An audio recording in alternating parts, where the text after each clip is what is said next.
and welcome back to another episode of Vikings Happy Hour. This week, joined by Broncos insider, but very well plugged in across the NFL, Benjamin Allbright, host of Broncos Country on KOA Colorado. How you doing tonight, Ben? Thank you for coming on, by the way. This is awesome. Yeah, doing well. I hope you guys are doing well. Excited to get a chance to talk a little Vikings. I don't get a chance to do that as much these days, so it'll be a lot of fun. Last time I was up there was when we were up there, actually. I don't remember if it was I think preseason, Was the it joint training preseason? camp. Yeah. Yeah, joint training camp. That was the last time I was up there. It's been a little bit then. We also forgot to tell you pre-show. I guess I don't know if you drink, but we do have a drink on this show. I should have told you beforehand so you could have grabbed one, but wouldn't be Vikings Happy Hour without it. Well, I tell you what, we'll just pretend that this is what's on the label here. We'll go with that.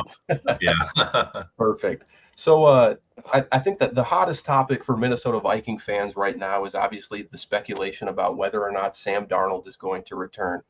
Your pinned tweet on X, Twitter, whatever you want to call it, is kind of calling out Sam Darnold to the Raiders. What else are you hearing about Sam Darnold in a return to Minnesota? And additionally, we also know that you were kind of a J.J. McCarthy fan last pre-draft cycle. So maybe you have some nuggets there that you want to share about what you think he could become for this team. Well, I think in a perfect world, they would love to have Sam back, but I think you recognize that this is probably not a perfect world. And if you're looking at this from a fiscal responsibility standpoint, that is probably not reality. JJ was drafted with the idea that he would take over and become the guy. Obviously, the injury and all that, having to deal with that, and so that put that a step back. But it also kind of gave the Vikings a chance to sit back while Sam was playing well and observe and say, okay, is JJ, young guys, you have the temperament to be able to take over this thing, to lead this thing, those kind of things. And so you'd be able to ask those questions and answer those questions for yourself as you'd be able to head forward. I think they would love to have Sam back. I think they're just sort of recognizing the economic realities here. That's probably not the way we want to go if we want to continue to be competitive. There's some other guys we'd like to bring back, and keeping Sam probably costs us that. And it gives us the opportunity to move forward to JJ, where we traded up for and was always our plan. So Sam Darnold being as good as he was last year wasn't on anyone's radar. It wasn't anybody's plan. Sam was there to be a veteran mentor for JJ McCarthy. So pleasantly surprised, obviously, with how well he played and all that. But I think the short story long here, I think there's an economic reality that Sam Darnold's probably not coming back. And I do know that there are several teams that would be in pursuit of Sam Darnold. The Raiders are one that I've known for a while, even before Pete got hired, when he was still putting this whole thing together, because he knew, the Raiders was probably going to be where he wound up, that was going to probably be a pursuit, with everything that was going on there. So whether or not whether or not Sam moves on and the Raiders ultimately get him, we got plenty of time before we figure that out, but they will be a team that pursues him. So you're placing a bet today. You don't think Darnold is back in Minnesota? If I'm placing a bet, I would bet that he's not back in Minnesota. Do you think that the franchise tag and trade is an option? Because I know that has been mentioned as well. It is a little trickier. Yeah, it is. At the end of the day, you have to decide. I mean, is it worth the extra hassle? Is this really something that's going to do anything in the end? Is this going to net us? Ultimately, I think it's better to kind of just do right by the player and just kind of let him go and go that route. I mean, you can try to do the tag and trade kind of thing, but you could wind up, Sam signed that thing, he'd be in a world of hurt. And I'm not sure that he wouldn't. So that's sort of, I'm as much as I sort of get it, and I get from the fan base perspective, you want to get something back for Sam Darnold, right? You did get something back. You got a great season with Sam Darnold. That's the thing to do. Do right by the player, keep the reputation as an upstanding organization, and let him move on in free agency. Do you think that there's any? I know there's some speculation from some other national insiders recently about the use of the transition tag to kind of let Sam Darnold, test the market and see if he gets anything over that what is projected, I'd say on like over the cap or something, to be $35,000 or $35 million. And then if he, sorry, no, anyone would take that deal. That'd be a steal. I think they'll match. Yeah, yeah, exactly. Do you think that is an option for the Vikings, or do you think it's either kind of the franchise tag and trade, or just let him test free agency and maybe ask him to, match give the Vikings opportunity to match or learn of any contract offer that he gets? Yeah, I think that's the way you kind of do it, is just the right to match, not the one with the draft picks built in, but the tag that's the right to match, and that's probably the smart move if you're doing it, just in case the market isn't there. If Matt Stafford decides to come back to the Rams and doesn't get traded, and Brock Purdy signs with the Niners, and once Kirk Cousins and Derek Carr get released, maybe all of a sudden that market may not quite be there, and you might give yourselves a chance. I think that would be there's a limited kind of sort of narrow window there with all those things that if those things happen, that I guess Sam could not have a market and be back. And that's not to say that there aren't teams that wouldn't try to pay him. Cleveland might be involved in that. He certainly knows the offense there. I don't think that Tennessee would, but those AFC South teams, there's some quarterback issues on a couple of those teams. So there's sort of this narrow window where Sam could come back to Minnesota, but the smart thing to do is be that the sort of non-exclusive tag where you allow him to negotiate with other teams. You got the right to match, and if it's a number that you're not comfortable with, you say, hey, we thank you for your time, wish you the best, except when you're playing us, and have a good one. Yeah. So based on that, one thing I've been curious, when all the people have been talking about, yeah, it'd be smart, it'd be nice to have Sam Darnold back.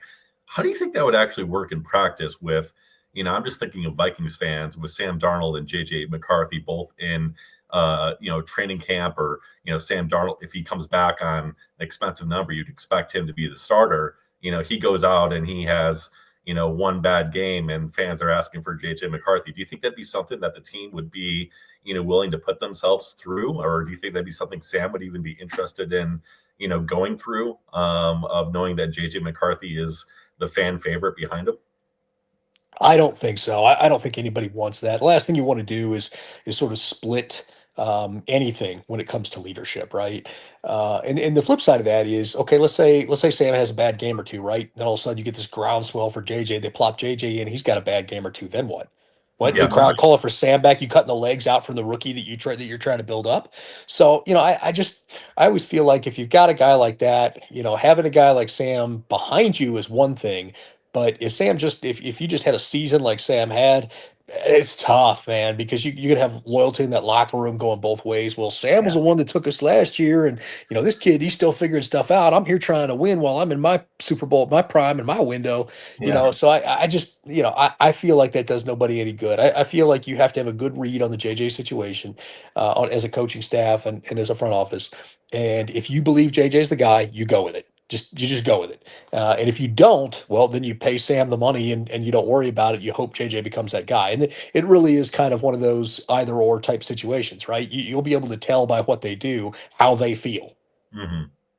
So let's say that Sam Darnold leaves, which is probably the most likely outcome here for the Vikings. What happens behind him? I know that there's speculation that maybe Daniel Jones comes back, but I've also seen it's tough to decipher what to believe right now. But maybe Sam or Daniel Jones could go elsewhere. So I guess my question to you is, what do you see happening behind JJ if the Vikings do ultimately leave with Sam Darnold? And please, if you could, can you shut down any Aaron Rodgers to the Vikings steam if you know about it? Well, yes, there is no steam. There is no water even bubbling. The water is not on the stove. That is not. Yeah, that Aaron Rodgers to Minnesota is not happening at all in any way, shape, or form. If it happens, I'm giving you the guarantee. If it happens, I'll retire from doing this. Like, I'll quit my job. You have me on video right now telling you. Don't show Aaron this, because he's the kind of guy who'll be spiteful enough to do that just to That's make true. me quit. Right. But beyond that, There's a clause there. If we show it to Aaron, that right. Well, Right. all you got to do is tell him vaccines are mandatory, and he won't show up there anyway. So, anyway, No, I look, Aaron Rodgers, that's not a thing. I don't know who started that. That is not on their radar, has not been discussed, is not Good. a thing. So whoever started that, like you can shut that down right now. They just Um, want it to be like the Favre cycle, right? right, the Back- symmetry with the yeah, I know, but that's not a real We don't thing. need that. So right, yeah, it's ridiculous. Besides, Aaron Rodgers didn't send, to my knowledge, any pictures of his junk to members of the New York, so that symmetry's Well, already gone. Snapchat exists now, Right. so Well, you know what? You're right. Cyberdust, Snapchat, those exist, so we wouldn't know. But I'm yeah, just saying the scandal hasn't broken, so the symmetry isn't there. yes. As far as and who knows? He'll be scamming welfare recipients here shortly. Maybe we keep It's that possible. Anything's possible. right. As far as the rest of it goes, I think, we talked about perfect world scenarios earlier. I think they'd really like to have Daniel Jones back. The question is whether or not he garners interest out there on the market. That Yeah. market is going to be pretty narrow. Um, you could see a team like Indy maybe make a play to have some competition for Anthony Richardson in a system that uses a quarterback with mobility and a big arm, which Daniel has both those things. Yeah. So there's like a limited window there with that kind of stuff. If he were willing to take like a minimum deal, maybe New Orleans. Although I think they're going to roll with Rattler and draft Dart. We'll see. So I think there's just such a narrow market, especially with the amount of quarterbacks that are going to be on the carousel once free agency hits. So my gut, if I were laying money, is on Daniel Jones is back, Okay. and he's the bridge guy. If JJ's not ready, DJ's starting, and then gives away, and he knows that. Hmm. And if JJ's ready, then he's there to back him up. And if he needs to step in, he can. But they'll showcase him in the preseason to help build his resume for when he does depart, that kind of thing. So I think perfect world, that's how they envision that thing kind of going. Perfect. Well, let's shift then to the other, big name impending free agents that the Vikings have. If you know anything about what's going on with Cam Bynum and Byron Murphy, so obviously I think Vikings fans would love both of them back, but they're both, aiming to get a lot of money. So, have you heard any steam on either of those guys? Do you see them back in Minnesota, um, or do you think that they both leave? I think both of them are going to be back. I know that's not a popular position, but I think both of them are going to be back. We'll see. I've been wrong before. I'll be wrong again. That one is we'll call it an informed prediction, but Okay. it's a prediction, not a report. Okay. So I think both of them will be back. We'll see. I think the Bynum deal would be the first one done. Um, Again, we'll see. It's a little bit too early for all this, so I'm giving a little bit of speculation here, and I don't want people coming back and in That's what four we months. love. You That's what told us they were both coming back, you son of a bitch. No, like I think that's the plan. Based on a few conversations that I've had. Um, but again, things change on the fly. So Yeah. again, we go back to that perfect world situation. In a perfect world, they both be back. One of those deals would be front loaded. The other one would have the void years on it. And that's kind of how that would work to slide it into the cap. I think the Bynum deal would be front loaded, and the Murphy deal would have the void years on the back. But we're still a little early on that. But I do believe that's their plan. We'll see if they're Yeah. able to execute that plan. So what about any steam on Vikings fan favorite Harrison Smith? Do you know that if he's planning on retiring or not? And I think other one, Aaron Jones is the other big free agent. I know they pushed back the void date on him, and I know that both Aaron Jones and Kevin O'Connell have recently come out and expressed that they both want Aaron Jones back. So what do you hear about Harrison Smith and Aaron Jones? Smith, I believe, is like trying to see if there's a home for him, kind of thing. That's not the retirement home, but I suspect it's headed that direction. Nothing's ever done until it's done. Sometimes having a guy like that in the locker room, et cetera, et cetera. But I believe that that's heading for a parting of ways, one way or the other. Um, Probably retirement, but Mhm. but we'll see. With Aaron Jones. Um, I think they want to keep him. This is another economic reality kind of thing. Mhm. He's still good. He's going to get what 10 million per on the Mhm. open market if he wants it, and I'm not sure that the Vikings are comfortable at that number just relative to the other guys they want to keep. Man, we just talked about Bynum and Murphy and all this other stuff. At some point you got to it's whack-a-mole, right? You can keep two, but you can't keep that kind of thing. So at some point you've got to make a choice, and given that this draft is loaded with running backs and I don't really know if it's not really in practice yet, but the prevailing theory behind the scenes is actually drafting running backs early is a good thing because you can get 5 years cost control and then dump them while their career is still, Yeah. while their career is still viable and go from there. And so you're going to see a shift where we shifted away from drafting running backs early. You're going to see a shift back toward drafting running backs early for that cost control measure for basically what amounts to their career. Because you if they get hurt, whatever, but the cost control for the 5 years, I mean, running back shelf life is like a year and a half, right? um, you're lucky if you get 4 years out of a running back. And so I think you're going to start to see teams that think forward, and the Vikings are one of those, where you're drafting running backs early for the cost control instead of paying guys. It'd be nice to keep Aaron, but I just can't see a situation in which that is economically feasible given the other things that they want to do.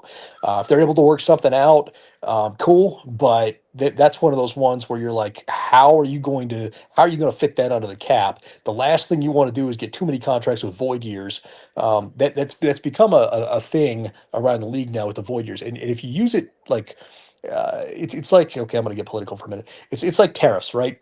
If you use a tariff on one little thing, sometimes it can be beneficial in helping that versus the market. But if you apply a broad tariff, all it ends up doing is just making everything cost more. Well, Right. with void year contracts, it's sort of the same thing. If you target one or two players and you use void years, it'll help you manipulate and malleable, make that cap more malleable. The problem is just on the back end of the void years, you become inflexible, right? Mhm. And Yeah, so if like you do a bunch of it, you wind up like the New Orleans Saints are now, where you're in crazy cap hell because you kept kicking the can down the road, and now you're $60 million or $55 million over the cap, and you have to cut your quarterback and probably three other players just to get compliant. Except you can't post June 1 them, to split the cap hit because you got to carry that cap hit all the way to June 1 to be able to do it. So there's problems with that. You don't want to get too addicted to the void years thing. Having one or two contracts with the void year situation, not a problem, but having more than that, you start to get into an inflexibility where unless you're hitting on every draft pick that you hit, you're going to wind up like the Saints. So long story short, I don't think that Aaron Jones is a super viable. I think that's one where it's probably headed to free agency. And honestly, I wouldn't be surprised. I'm not projecting this, predicting it, whatever, but I would not be surprised if the Broncos made a run at him. Okay. I saw you do that a He little will bit of fit very speculation. well there. Yeah. I know Daniel Jeremiah had Travion Henderson going to the Vikings in his mock today. So there you go in the forward thinking for the Vikings. But kind of speaking of free agents, are there any out there that you think kind of early steam that the Vikings might be interested in bringing in? I know you talked about them being kind of cap conscious, but they have a lot, 58 million to spend this year, especially if they don't bring back Sam Darnold. So they could be players. I think every team is looking like, oh well, we're going to sign Milt Williams and Trey Smith, but that's not a reality. Every team's not going to do that. But what do you think are some realistic targets for the Vikings? Well, I think that Minnesota knows where they're deficient. They've got to fix some things along the line. They'd like to continue to just beef up both sides of the lines, to be honest with you. And then man corners, you can never have too many man corners. That doesn't mean you're going top of the market, but that might mean you're looking middle market for some man corner depth. In terms of those kind of things. We mentioned the running back thing. You talked about the draft. That's probably the direction they go for that. Same thing with tight end, probably in the draft. They already have frontline starter there, but some more depth back there is never going to hurt, especially with that offense. O'Connell, it doesn't get enough credit for it, but he does like to run two tight ends. They didn't do that as much simply because of what you guys have and what what you have at receiver, but they would like to run some two tight end stuff and be able to run the ball out of those kind of sets and that kind of stuff. So I think that you're probably looking at your spends being on the defensive side of the ball if you're going outside your organization. Your spends are probably on the defensive side of the ball, outside of the possibly the offensive line, as they continue to look at that situation and beef that up. I know that we talked about the draft and maybe being the Vikings of being a forward-thinking organization as far as the NFL. Do you have any steam? I know that you're pretty notorious for getting some draft picks right. Maybe it's too early. It's only February. The combine hasn't even hit yet. But do you have any steam as kind of like what the Vikings want to do with that first round pick? Are they going to try and sit tight at their pick? Or are they going to try and trade back to get more? I know they only have 4 picks uh, set to choose from. Yeah, I think they want to multiply picks, but this is a tough draft to do that because Yeah. the first round, you've really got like 10, 12 guys. They're real true first round types. So if you're once you're drafted outside that top 15, it's gonna be tough unless somebody's fallen. If Janty is fallen, that could be something. I do expect them to go after running back. I don't think it'll be Trevion Henderson. I think the medical's gonna actually torpedo him a little bit. We'll see. Hopefully he holds up at the com. I'll be there next week. So as far as answering that question, I don't want to dodge the question. I just like it's No, I early in get it. that process, I and I get it. really won't. I'll know a lot more, after this next week. I'm going up there to Indy, and I'll know a lot more after that. So you're All right. saying we should bring you back in a couple weeks? Yeah, but I was gonna hold you to that a little bit. So what if you think running back in the first round, but not Trayvon Henderson because medicals might ding him? What kind of running back?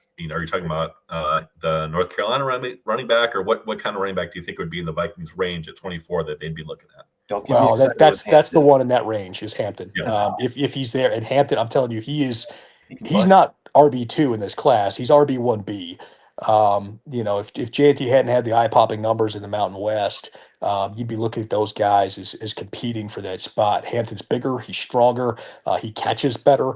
Both those guys can run the heck out of the football. I would love Omari and Hampton here in Denver. Love it. Would love it. He is a guy that I think it might have a better career, in the NFL. So, I think having a guy like that who you don't ever have to, he can be a 3 down back. I mean, obviously he's not going to be, it's not Saquon. This is not going to be 25 carries a game guy, but he has the ability to be that. And if this was 25 years ago, he would be that. But he can catch, he can pass pro, he can do everything. And I would suggest that if Omari and Hampton is there, they would take a long look at that. I'd be remiss if I didn't ask. We've kind of been waiting for a few weeks now, ever since the Kevin O'Connell news came out. But have you heard anything else on a Kwesi extension from a national perspective? Like, are the Vikings kind of dragging their feet there intentionally, or I maybe? think there's some more show me when it comes to him. I Okay. mean, obviously Kevin O'Connell has shown it. Yes. I think when it comes to Kwesi, there's a little bit more from ownership. Hey, I need to see that you're the guy because I know this coach is the guy. I need to see that you're the guy. And there's been some hits and some misses in the draft, like with anybody. The Mhm. drafting is an art, not a science. If somebody had the magic formula, everybody would be throwing money at it to get it. But he's been good at being able to take assets and make those more assets, which is a plus. But I think that there's some evaluations there that they've missed on, and I think the JJ thing is really kind of okay. We're eyeballing this. You guys were both on board with this. I've seen what you can do as a coach. I need this to pan out before I. So I think that's probably where that situation still sits.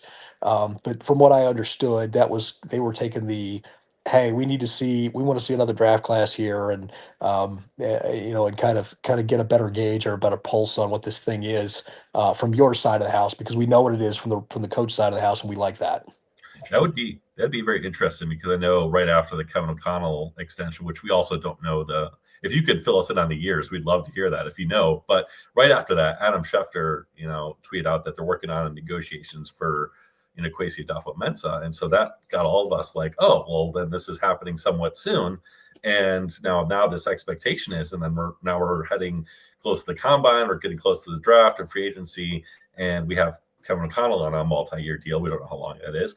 But now we have, Kwesi. Is he entering this free agent period or this draft period where he is, fighting for his job, with his performance there? And is that a good position for him to be? And it kind of sounds like you're expecting the Vikings to wait until after free agency and the draft to extend him, whereas Adam Schefter kind of made us think that it was going to be more of an immediate thing. So, can you elaborate a little bit more on that and where you think that they're standing, or what is the real timeline that we should be expecting on this? Okay. Well, I don't want to dispute anything that Adam said. That said, I do want to contextualize it. So having discussions can just mean opening discussions. That Sure. doesn't mean that they're circling, a number or any of that kind of stuff. Just means they formally, kind of open negotiations. Hey, we're looking at this. What is it that you're going to be wanting? how many years. Okay, we're looking at that's where that kind of stuff kind of starts. And I would suggest that it is much more in that phase of it than anything else. I don't believe there will be an announcement until after the draft, one way or the other. Um, so I would suggest that that would be your timeline. You said something about fighting for your job. It's the NFL. Everybody's fighting for the job all the time. You're always fighting for your job. Right. As far as the what was the other thing you asked? The O'Connell, I believe it's 4 years. I'm not sure that that's out there, but I believe it's 4 years. Four, I'll have plus to. 1 year or 4 years in total? Because he had 1 year left. Yeah, no, it is. I believe it's a 4-year extension. Okay, so 5 years left. Yeah. Okay. Sorry. Yeah. No. I get what you're saying. Yeah, I believe the new years is 4 years. I believe. Let me double check that because I hope it's not 3 more and it's 4 total. Anyway, it's 4 one way or the other. I'll figure that out. I'll get you an answer for that. Sorry, it's it's 8:30 at night. I'm losing my mind. I get it. I get it. Yeah, because I didn't think to ask that at the time, and I should have. Anyway, as far as it goes, it's the NFL. You're always fighting for your job, and Kwesi, he comes from a bit of a different background, and so there's pluses and minuses to that. In a lot of ways, people who comes from that economics background have an easier time communicating with an owner because they speak the language, right? All these billionaires made money in business. They speak the language of business, and the language of football is a little bit different. And so guys like Kwesi have an advantage in that regard. The flip side of that is you sometimes you don't speak the language of football, or you struggle to kind of part that, and so that's sort of a problem that the GM in Cleveland's going through as well. And so it's I think the best way to put this is that you're not going to hear anything until after the draft. That's what I believe. If all of a sudden they just make up their mind, change their mind, like, all right, let's just get this done, and we're going to do this thing, that'd be different. But from where I sit, from conversation I had, what's today? 2.5 weeks ago, it would be one of those things where the plan was get the Kevin O'Connell thing done, and then we'll start looking at the other, and that should be done, after the draft. Okay. Very cool.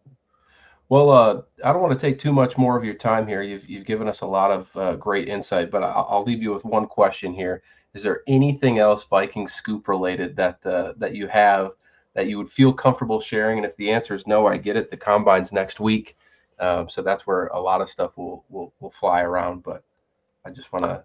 I'd be remiss if I didn't ask. Or your informed guesses, or just things to keep an eye on, I think would be helpful.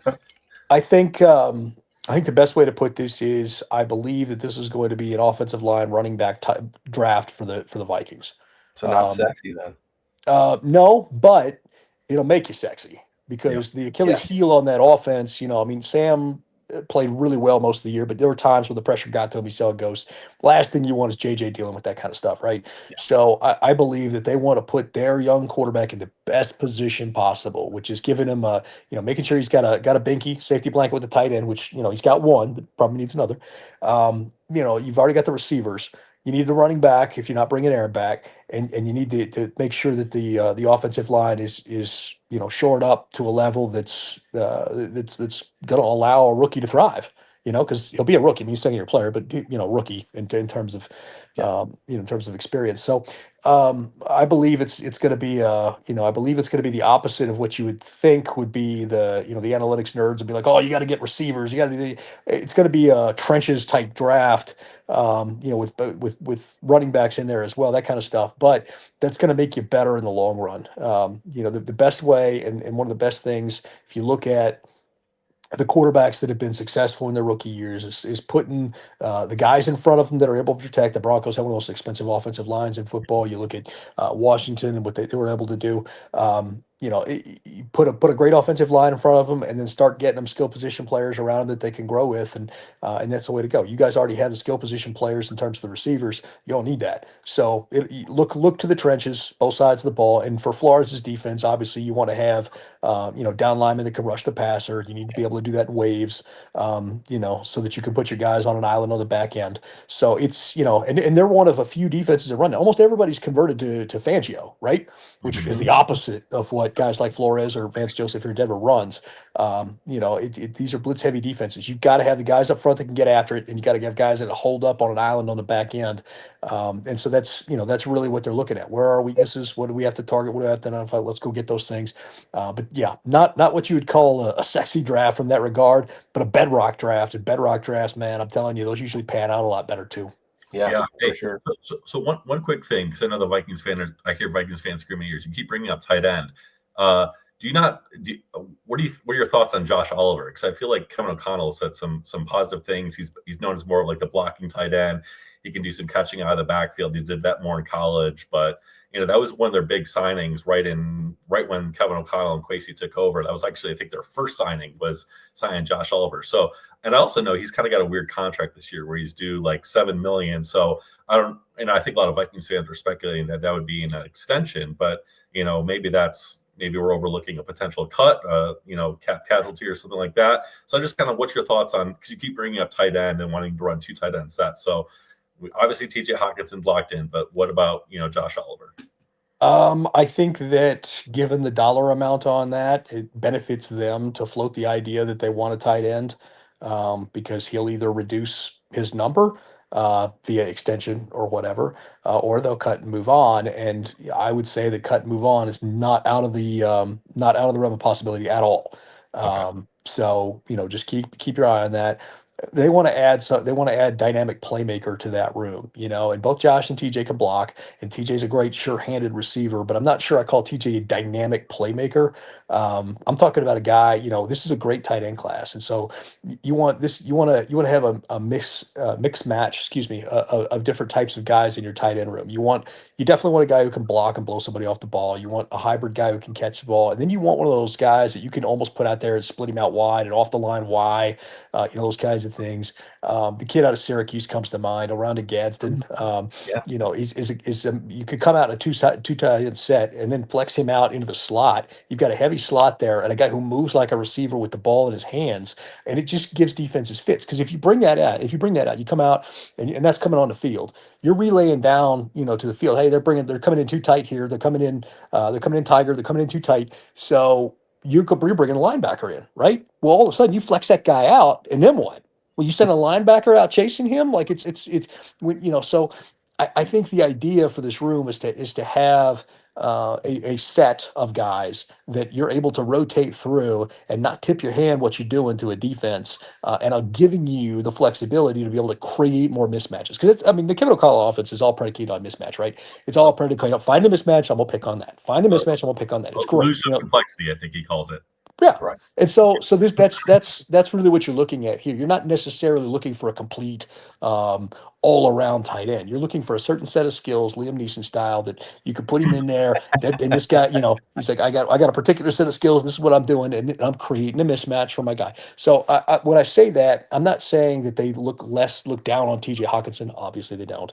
Oliver may be in trouble, but what they're really looking for is players to be able to put those players on the field, and you can't tell. You got to make a guess, and they're hoping you guess wrong. And if not, then all of a sudden they're going to move him in the formation and see who, if you chase Right. him or what you're doing, and then they're going to make you wrong. And so that's kind of the idea. The idea in the modern NFL with offense is to make the defense wrong, right? And so that's how they want to do that. So when I say tight end, that's really what I'm getting at. Plus, your offensive coordinator has a background in coaching tight ends, and that's a love Yes. position for him. So just keep your eye out on that.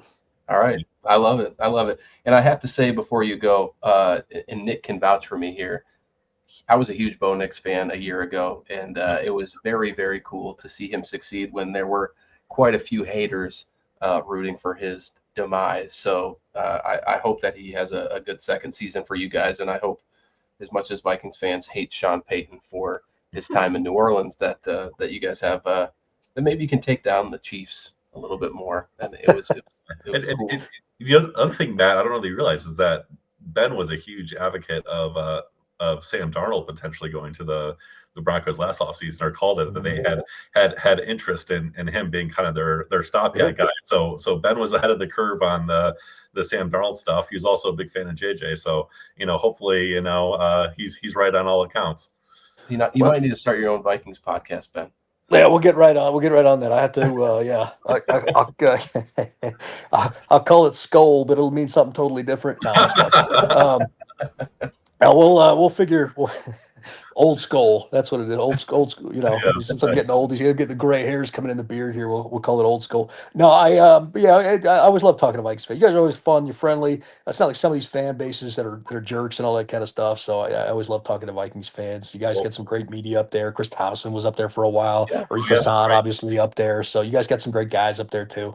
But anyway, thanks for having me. I'm much appreciated. And yeah, I'll have to come back into the combine. We'll get a chance to chop it up again. Yeah, Sounds we'll great. we'll stay in touch. So for everybody watching, thank you. Please like and subscribe. Don't forget to follow Vikes Insider for all your aggregate Viking news on Instagram, on X. We'll be back later this week with Andrew Kramer of the Star Tribune, and then the content will continue to roll. The combine is right around the corner. We have Thor Nystrom coming up. We have Alec Lewis. Yeah, star-studded cast led by Ben here tonight. So until Well, next time. you buried the lead. You guys got Thor, man. You got the God of Lightning. It's my boy. Thor lives right down the road from me, so yeah, we chop it up all the time. But he'll Tell be him I on in said a hey. couple weeks. Yes, he'll be there next week, so you can find him at the combine. But until next time, everybody, Skol Vikes.